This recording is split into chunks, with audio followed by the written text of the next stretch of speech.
Thank you for coming out tonight for the Cookies and Canvas. We are going to be painting pumpkins, and you are going to get a canvas right here, and you can decide whether you want your canvas to be horizontal, which is facing this direction, or you can have it be vertical, which is up and down. And we only have one canvas for, if you make a mistake, I'm sorry, we can't give you another one. So we want to take our time with this.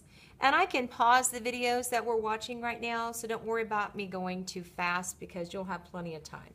But do keep in mind also that this is done at 7 o'clock and we will start right at 5:30. I want to show you some sketches that I've made. You have a choice. You need to be thinking and planning out. We talk about in the classroom all the time about sketches, how important they are. You need to decide if you want a tall pumpkin, a fatter pumpkin, if you want to have more than one pumpkin. So you're going to be doing some sketches, and you'll have a blank piece of paper at your table. And it can look, remember, this is whatever you want it to be. You are here to have a good time with your child, and your child should be having a good time. So please do not be stressing about what these look like. Or you can also change your pumpkin into a jack-o'-lantern. And like I said, this is just a sketch that I have come up with, and I will take you through step by step of how to do a pumpkin. So with your paper, I don't have a pencil over here, so I can't draw a sketch for you. I'm going to have to grab a pencil, so give me just a second. Okay, you're going to need your pencil. And when you're drawing a pumpkin, you're going to actually draw on the canvas this time. And when you're drawing a pumpkin, I want you to think about it being the size of your fist. But you also have to have it planned, okay, if you want which direction you want. So if you set your, and you have to be careful with these because these are a wrapped canvas with material. So if you decide that you want your pumpkin to be like this, or if you want your canvas, with your pumpkin like this, and how many pumpkins, you decide that. And if you see, I already have my area set up. I have my water. We have people that are here to help you tonight to get new water if you need it, paper towels, and you have a styrofoam plate. We did not put a bunch of paint on there because we don't want it to dry out. If you need more paints, we'll be glad to come around and bring you some more paints. These are acrylic. You want to be careful not get it on your clothes, but the quality is a lot better. So the first thing that you'll do is decide where you want your pumpkin, how you want your pumpkin, and the middle shape of your pumpkin. If you look at it, it kind of looks like an oval. And you can also teach the students that they can draw with their finger first.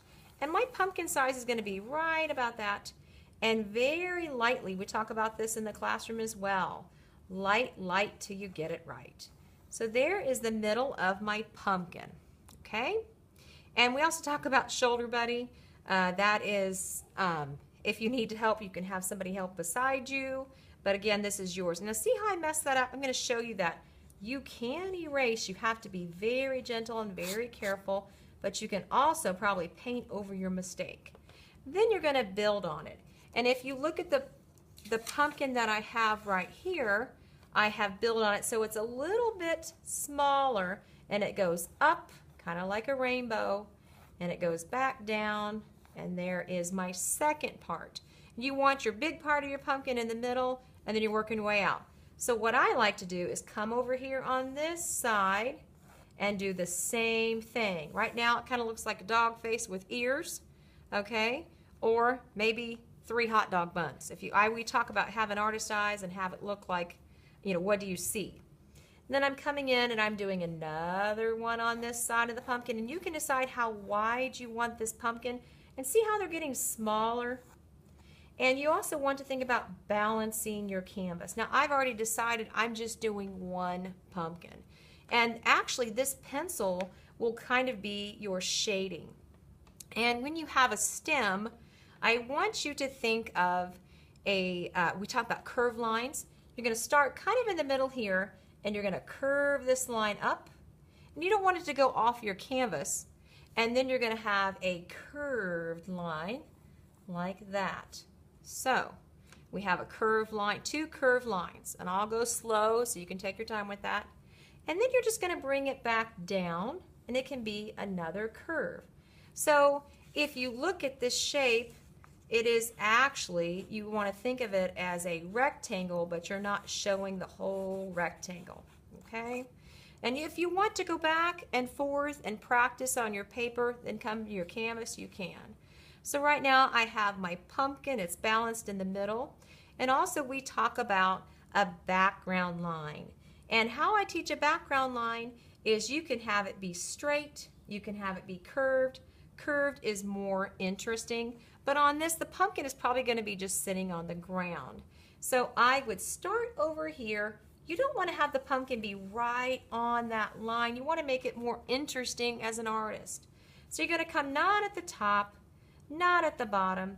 You're going to think of Goldilocks, but just right. And put your finger there and think about, okay, that looks pretty good. Raise it up. You decide where you want the background line, but I would suggest not doing it right here. Also not there. You don't want a floating, scary pumpkin. So you're going to bring it over here, and you're going to go across, hit a bump, and jump, and you want it to be the same place. So I'm not drawing on that, but I'm guiding my hand across, and now I have the other side. Now, your color choices, we have blues, we have greens, yellow, white, black, gray, of course, orange, and brown. And we have different paint brushes. I will probably show you a video of how to take care of your paintbrush before this, but all the students are starting painting pretty soon in the classroom, depending on when this starts. And we talk about taking care of a paintbrush, not leaving it in the water, making sure it's clean first. And I would use a round brush. And you can choose the size of your round brush. I have small ones. If you're worried about this, then start with the small, okay? But I'm going to start with a big, and you want to make sure it's clean. A big round brush. This is the lip of the container. Very careful that you don't want to splatter it. Okay, my brush is clean. You do not add water to these. This water is just to make sure your brush is clean, and also when you're changing colors. And you always want to do one color at a time. So I'm going to turn my plate. And everybody should be sitting on this side of the table and facing the screen. And we also need to be aware of our level of our noise because it's going to be probably hard to hear when we're in the cafeteria. So I have a little bit of paint. I'm going to hold it like a wand, and I'm going to very carefully set my hand here. And you're going to actually go around, just repeat where you drew, okay? Because these lines on here are going to help guide where you're going to use your paintbrush. And then I get a little bit more paint. We're going to do the outside first. You need to be aware of where your hand is so you're not putting it in the paint, okay? And I want you to go ahead and outline all these oval kind of shapes that you have. And you see how I'm picking up the paintbrush? I'm not shoving it across the canvas. And there are little squares on this canvas because it's made of a material and it has been prepared with gesso. I'm just going real slow.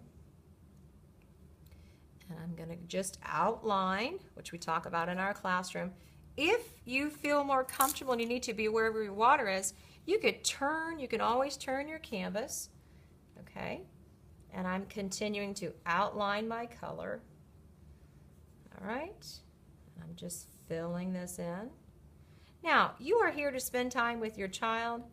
If at any time you want to continue and not watch the video, you're more than welcome to do that. And like I said, I will take my time so you will feel comfortable with this.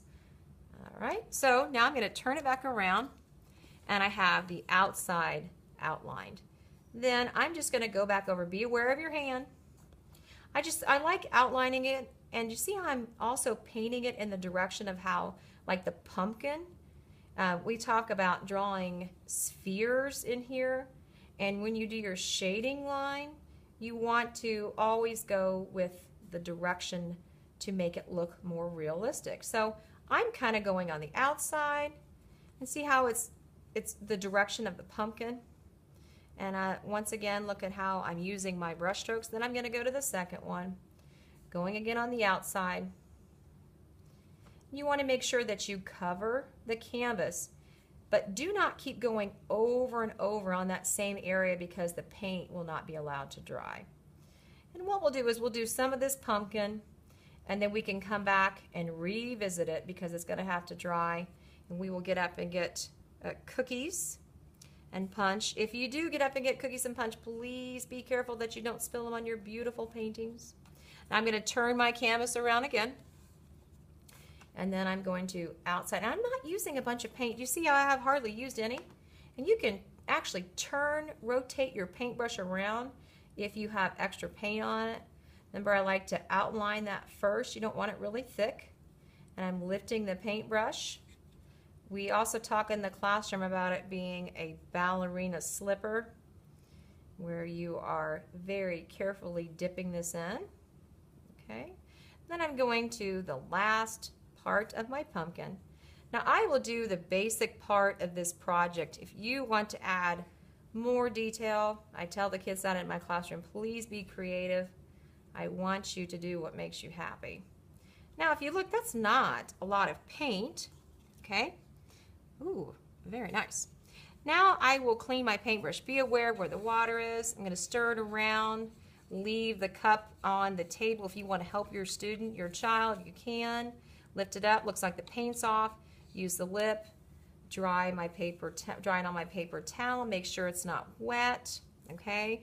The next color that I would do would be the stem. You can either use brown or green, or you can even mix. This is your own plate. I'm going to use green.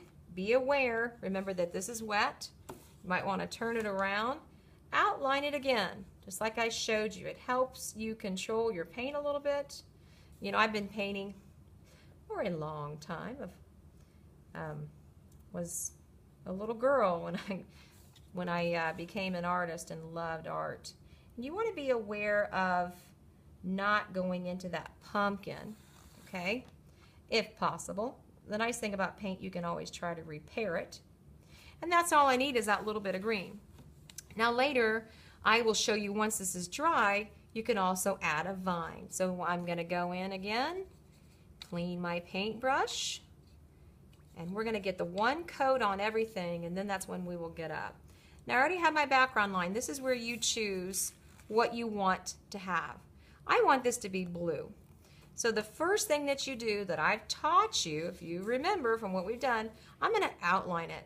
So I'm going to outline the pumpkin, but I'm also going to start right here. And you decide if you want to take that line. I like to take it all the way on the edge of the canvas. Okay? And you're going to do it light. And we have flat brushes as well.